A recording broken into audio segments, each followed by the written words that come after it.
As propostas do BNG para o posto da Deputación que destina á Ribeira máis dun millón de euros inciden en tres grandes áreas. Á cabeza figura a creación de máis zonas verdes no municipio, coa recuperación de espazos de lecer actualmente degradados, a construción de aseos públicos ou a coberta de parques infantís. Ribeira necesita sitios onde a xente se poda disfrutar do seu ocio,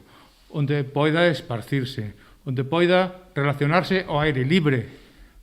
Non é tan necesario para a xente tanto formigón, tantas obras de formigón, hai que atender as necesidades da xente. En ese sentido, eu creo que nós entendemos o mensaxe e facemos unhas actuacións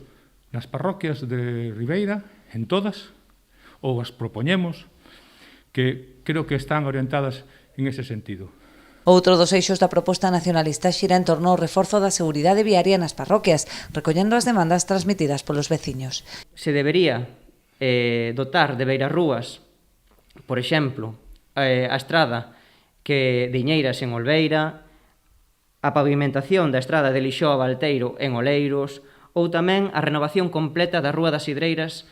en Deán, porque é unha rúa que sistemáticamente este goberno municipal ignora nas súas demandas e a veciñanza reitera que é necesario dotala de beirarrúas, un novo firme, porque é unha rúa que precisa esa atención que este goberno non lle dá, non? Demandan ademais a mellora de instalacións deportivas como a dotación de alumeado no campo de fútbol de Carreira, a construción de vestiarios no campo de Oleiros, a renovación de mobiliario na Tasca en Aguiño ou a adecuación dos campos de San Milenco Rubedo como espazo recreativo.